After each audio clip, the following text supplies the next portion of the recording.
Selamat malam bagi Bapak Ibu semua yang ada di rumah yang sedang mengikuti persekutuan doa secara live streaming pada malam hari ini. Selamat bersekutu bersama-sama dalam persekutuan doa kita pada malam hari ini. Sebelum kita akan bersama-sama merenungkan satu bagian firman Tuhan, saya mengajak kita untuk berdoa. Kita mohon pimpinan Roh Kudus yang akan menolong kita di dalam perenungan firman Tuhan pada malam hari ini. Mari kita berdoa.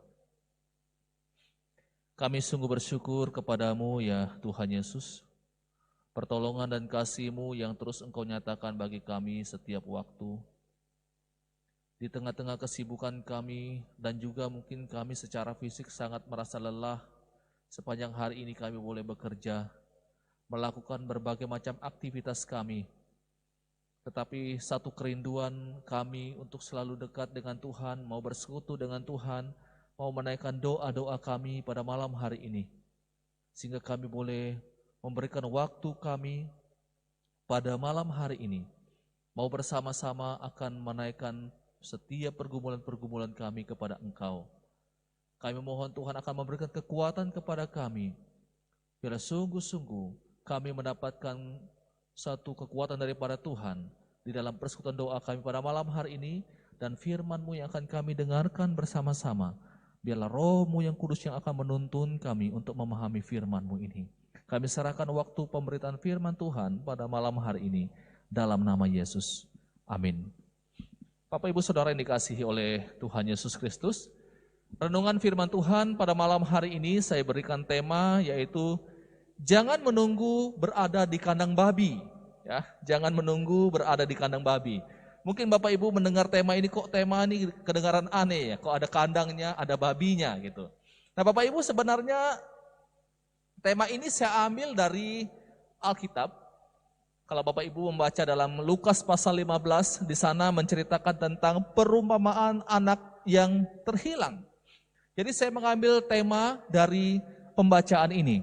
Nah Bapak Ibu, saya akan mengajak kita untuk membuka firman Tuhan ini, Injil Lukas pasal yang ke-15 ayat yang ke-11 sampai ayat yang ke-16 saja. Saya tidak akan membahas semua bagian pada malam hari ini. Saya akan membagikan beberapa poin, dan dalam persekutuan doa selanjutnya saya akan membahas tentang poin selanjutnya. Dan pada malam hari ini saya akan mengajak kita untuk fokus saja pada anak atau si bungsu. Saya akan membacakan bagian firman Tuhan untuk kita, ayat 11 sampai ayat yang ke-16, demikian firman Tuhan. Perumpamaan tentang anak yang hilang. Yesus berkata lagi, ada seorang mempunyai 2 anak laki-laki. Kata yang bungsu kepada ayahnya, "Bapa, berikanlah kepadaku bagian harta milik kita yang menjadi hakku." Lalu ayahnya membagi-bagikan harta kekayaan itu di antara mereka. Beberapa hari kemudian anak bungsu itu menjual seluruh bagiannya itu lalu pergi ke negeri yang jauh. Di sana ia memboroskan harta miliknya itu dengan hidup berfoya-foya. Setelah dihabiskannya semuanya, timbullah bencana kelaparan di dalam negeri itu dan ia pun mulai melarat. Lalu ia pergi dan bekerja pada seorang majikan di negeri itu. Orang itu menyuruhnya ke ladang untuk menjaga babinya. Ayat 16. Lalu ia ingin mengisi perutnya dengan ampas yang menjadi makanan babi itu, tetapi tidak seorang pun yang memberikannya kepadanya.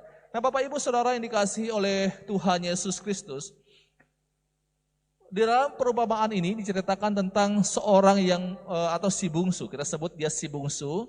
Si bungsu ini datang kepada ayahnya untuk meminta warisan yang menjadi haknya. Nah Bapak Ibu, dalam budaya orang Yahudi, orang tua itu wajib untuk memberikan warisan kepada anak-anak mereka. Nah Bapak Ibu, kemudian dikatakan bahwa kalau Bapak Ibu melihat di dalam perjanjian lama, Bapak Ibu akan melihat di sana bagaimana cara pembagiannya. Yang sulung mendapatkan 2 bagian atau 2 kali lipat dari anak-anak yang lainnya. Nah Bapak Ibu, dalam perumpamaan ini dikatakan si bungsu datang meminta kepada ayahnya untuk memberikan haknya yang menjadi warisannya agar diberikan kepadanya. Nah Bapak Ibu, di sini ada satu pemandangan sebenarnya yang tidak elok ya Bapak Ibu, di mana si bungsu ini datang kepada ayahnya meminta warisan, padahal ayahnya masih hidup. Ya, ayahnya masih hidup. Jadi ketika dia datang minta warisan ini, seakan-akan si bungsu ini mau berkata kepada ayahnya, ayah tidak lama lagi meninggal, berikan warisanku, berikan yang menjadi milikku. Jadi Bapak Ibu, ini anak kita lihat satu sifat yang tidak baik pada dirinya. Ada hal yang tidak patut diteladani dari kehidupannya. Bagaimana ia meminta sesuatu padahal ayahnya masih hidup. Nah kalau saya mau katakan Bapak Ibu, ini anak kurang ajar sebenarnya ya, anak kurang ajar seperti ini. Nah singkat cerita Bapak Ibu, maka ayah ini kemudian membagi-bagikan harta kekayaannya kepada mereka. Diberikan kepada yang bungsu, demikian juga diberikan kepada yang sulung. Nah setelah si bungsu itu mendapatkan bagiannya, Alkitab katakan bahwa dia pergi menjual. Menjual berapa banyak yang dia jual? Seluruhnya. Seluruh bagiannya dia jual dan kemudian dia pergi ke tempat yang jauh. Nah pertanyaannya Bapak Ibu, mengapa ia menjual atau mengapa dia meminta warisan itu kepada ayahnya? Dan mengapa dia harus pergi ke tempat yang jauh? Kenapa dia tidak tinggal saja bersama dengan ayahnya? Jawabannya Bapak Ibu adalah karena ia tidak mau dikontrol oleh ayahnya. Dia tidak mau ada dalam genggaman orang tuanya. Dia mau bebas sebebas-bebasnya. Itulah Alkitab katakan, setiap kata di dalam Alkitab itu selalu penting, ada maknanya. Maka dikatakan dia pergi ke tempat yang jauh. Nah ini mau menjelaskan bahwa anak ini tidak mau ada dalam jangkauan ayahnya. Dia tidak mau dikontrol oleh ayahnya. Sehingga ia minta warisannya dan dia pergi. Nah Bapak Ibu Saudara yang dikasihi oleh Tuhan Yesus Kristus, ketika ia kemudian menjual hartanya, apa yang dia lakukan? Alkitab mencatat, dia mulai berfoya-foya dengan harta miliknya, ia memboroskannya. Bapak Ibu pertanyaan saya, ketika ada orang yang memboroskan hartanya, bagaimana tanggapan Bapak Ibu? Apakah Bapak Ibu akan memuji orang seperti itu? Apakah Bapak Ibu akan katakan, oh kamu hebat, kamu luar biasa karena kamu bisa memboroskan hartamu? Apakah kita akan memberikan pujian? Saya yakin tidak. Pasti kita akan jengkel, pasti kita akan marah melihat orang yang memboros-boroskan atau hidup berfoya-foya dengan hartanya. Nah, saya sangat yakin pasti Tuhan juga akan sangat marah dengan orang-orang yang selalu memboroskan hal yang Tuhan telah berikan kepada mereka. Nah Bapak Ibu Saudara yang dikasihi oleh Tuhan Yesus Kristus, singkat cerita Alkitab katakan, ketika ia memboroskan, berfoya-foya dengan hartanya, maka habislah hartanya. Habis. Dan setelah habis Bapak Ibu, Alkitab kemudian mencatat bahwa terjadilah kelaparan besar di dalam negeri itu. Dan karena kelaparan terjadi begitu besar, maka ia pun juga kena dampak. Dia juga mengalami kelaparan. Uang sudah habis, tidak bisa beli apa-apa lagi. Pertanyaannya, apa yang dilakukan setelah itu? Setelah ia tidak punya apa-apa lagi, apa yang dilakukan? Dia pergi kepada seorang majikan, ya, seorang majikan, dan majikan ini suruh dia untuk pergi ke ladang untuk menjaga babinya. Nah Bapak Ibu ketika baca Alkitab, kita perlu perhatikan di dalam bagian itu, ketika majikan itu menyuruh dia untuk pergi menjaga babinya, tidak ada satu perjanjian yang diberikan oleh majikan ini. Tidak ada satu kesepakatan bahwa kalau si bungsu ini pergi kerja atau menjaga babinya, maka dia akan diberikan upah. Tidak ada perjanjian di sana. Dan tidak ada juga diberikan satu kesepakatan bahwa dia akan memberikan dia makanan. Tidak ada sama sekali. Tetapi pertanyaannya, mengapa si bungsu ini tetap mau pergi menjaga babinya padahal tidak ada janji sama sekali bahwa dia akan diberikan upah atau diberikan makan? Nah Bapak Ibu, kenapa dia pergi? Karena dia masih punya harapan bahwa kalau dia bekerja, jangan-jangan mungkin wajah itu akan berbelas kasihan kepada dia dan akan memberikan dia upah atau minimal memberikan dia makanan yang dia butuhkan karena saat itu sedang mengalami kelaparan. Nah Bapak Ibu, Situasi yang dialami oleh si bungsu ini adalah satu situasi yang sangat sulit. Hartanya habis, dan terjadi kelaparan besar, dan tidak ada makanan Bapak Ibu. Dan lebih celaka lagi, tidak ada makanan, bahkan ketika ada makanan babi, ampas babi itu pun dia mau makan, Alkitab katakan bahwa tidak juga diberikan kepadanya. Ini adalah satu keadaan yang tidak ada harapan sama sekali. Dia tidak ada harta, dia tidak ada makanan, dan dia mau makan pun tidak ada makanan. Ampas babi pun juga tidak diberikan kepadanya. Nah Bapak Ibu, inilah kondisi yang dialami oleh si bungsu ini. Kondisi yang sangat sulit. Hopeless. Nah ketika si bungsu dalam kondisi seperti inilah, kemudian dia teringat akan ayahnya. Dia menyadari akan keadaan di rumah ayahnya. Di rumah ayahnya itu dikatakan banyak orang-orang upahan. Mereka bisa makan berlimpah-limpah dengan makanan yang ada. Tetapi dia berada di kandang babi, dia tidak punya makanan di sana Bapak Ibu. Sehingga Alkitab menuliskan, inilah titik balik si bungsu. Ketika ia sadar akan keadaannya yang sangat sulit. Ketika ia sadar bahwa tidak ada harapan lagi, dia tidak bisa bergantung kepada siapapun lagi. Makanya ia kembali ingat kepada ayahnya. Bapak Ibu, kondisi si bungsu ini ketika ia berada di kandang babi menunjukkan satu keadaan yang sangat tidak baik. Keadaan tanpa harapan ketika dia ada di kandang babi. Dan kalau saya mau katakan, dia ada juga dalam satu keadaan yang sangat hina Bapak Ibu. Karena menurut pandangan orang Yahudi, babi itu adalah binatang yang najis. Babi itu adalah binatang yang hina.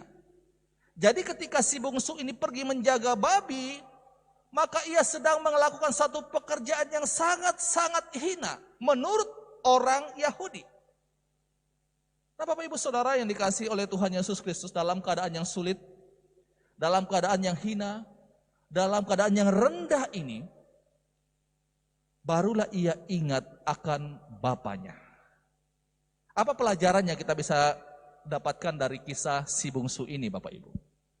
Kalau saya mau katakan begini, jangan menunggu saudara ada di kandang babi baru saudara kembali kepada Tuhan. Saya ulangi lagi. Jangan menunggu saudara ada di kandang babi baru saudara kembali kepada Tuhan.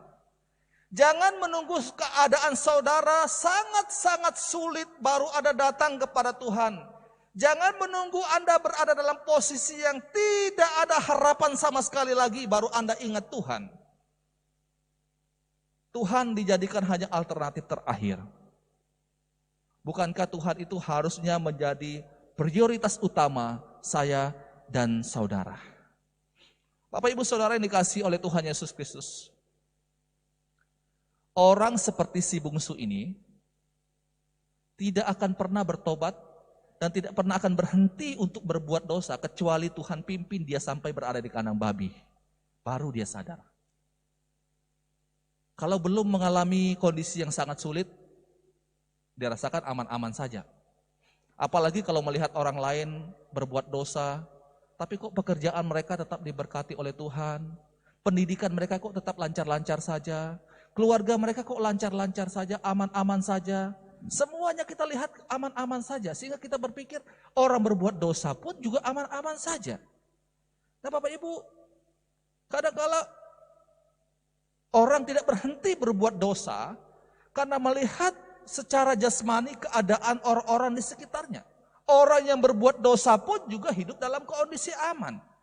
Nah Bapak Ibu, kalau saya mau katakan bahwa diberkati secara jasmani tidak bisa dijadikan satu standar bahwa kita sedang ada di jalurnya Tuhan. Saya ulangi. Diberkati secara jasmani tidak bisa dijadikan satu standar bahwa kita sedang berada di jalur yang benar atau di jalurnya Tuhan. Setan pun juga bisa memberikan berkat kepada kita Bapak Ibu. Setan juga bisa melakukan hal itu. Apalagi kalau ada orang berpikir, saya bisa tidur dengan aman, saya bisa ngorok, sehingga dengan kondisi tenangnya itu tidak ada persoalan, dia pikir bahwa semuanya berada di jalur yang benar.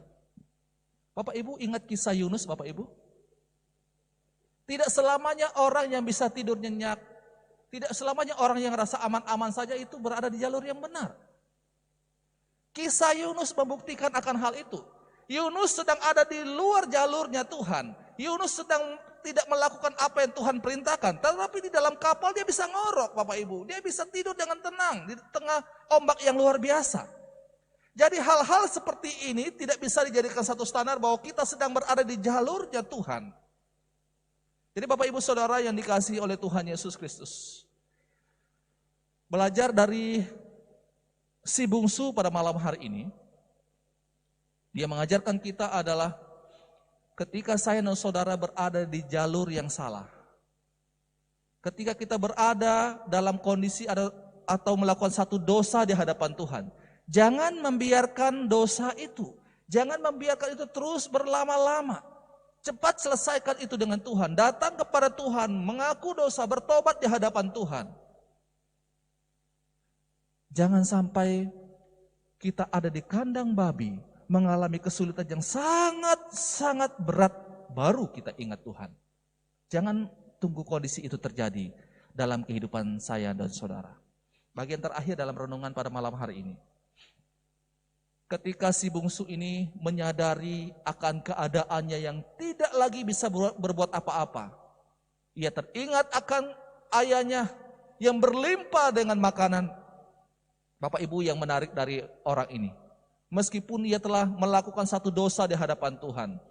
Tetapi ia kemudian sadar. Puji Tuhan Bapak Ibu. Ia sadar akan dosanya. Ia sadar akan kesalahannya. Sehingga ia mengaku itu di hadapan ayahnya. Dan juga yang sangat menarik adalah ketika ia sadar, dia tidak hanya sampai pada titik sadar, tetapi ia ambil satu tindakan melangkah untuk pergi kepada ayahnya. Seringkali manusia ketika kita berbuat dosa, kita hanya sampai pada sadar. Oh sadar kita sudah buat dosa. Oh sadar bahwa kita sudah melakukan sesuatu yang tidak benar di hadapan Tuhan. Tapi kita hanya sering berhenti di situ. Atau kita mendengarkan khotbah misalnya Bapak Ibu. Dengar khotbah kita sampai menangis, oh khotbahnya sangat bagus, renungannya sangat bagus. Mungkin kita cari pengkhotbah yang hebat luar biasa. Sampai kita terkagum-kagum, sampai menangis mendengar khotbah mereka karena tersentuh emosi kita. Tapi hanya sampai berhenti di situ Bapak Ibu. Tidak ambil satu tindakan untuk melangkah lagi untuk melakukan apa yang Tuhan inginkan.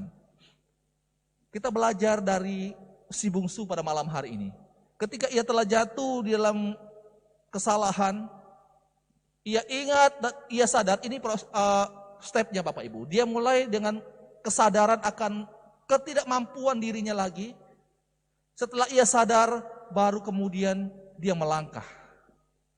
Melangkah meskipun dia berpikir bahwa saya tidak layak lagi untuk disebut sebagai anak Bapa. Tapi minimal dia punya kesadaran itu. Sadar akan siapa dirinya. Dan ia datang kepada Bapanya. Poin selanjutnya nanti saya akan menyampaikan di dalam renungan pada sesi yang berikutnya. Bagaimana sikap si Bapa ketika si anak ini datang kepadanya. Nah Bapak Ibu Saudara yang dikasihi oleh Tuhan Yesus Kristus. Ini renungan firman Tuhan untuk kita pada malam hari ini. Jangan tunggu kita berada di kandang babi, baru kita datang kepada Tuhan. Selagi kita sadar, ketika kita melakukan satu tindakan atau hal-hal yang tidak berkenan di hadapan Tuhan, cepat datang ampuni, mengaku itu di hadapan Tuhan, memohon pertolongan dan pengampunan daripada Tuhan, biar kita tetap hidup di dalam jalurnya Tuhan. Biarlah kita terus membangun relasi kita dengan Tuhan setiap waktu, dan kita mohon pimpinan Tuhan akan terus menyertai kehidupan kita. Di dalam perjalanan hidup ini Bapak Ibu kita akan jatuh bangun. Tapi jangan pernah kita tinggalkan Tuhan karena berbagai macam kesulitan-kesulitan yang kita hadapi. Kalau kita ingin melakukan sesuatu, bertindak di luar jalurnya Tuhan, kita pasti akan mengalami seperti apa yang dialami oleh si bungsu ini. Mari Bapak Ibu, tetap hidup di jalur yang benar, tetap mengandalkan Tuhan di dalam setiap perjalanan kehidupan kita. Jangan pernah keluar dari jangkauan Allah. Kapan saya dan saudara keluar dari jangkauan Allah? Kapan kita mau hidup bebas dan tidak mau diatur oleh Tuhan? Di sanalah kita akan mengalami hal-hal yang tidak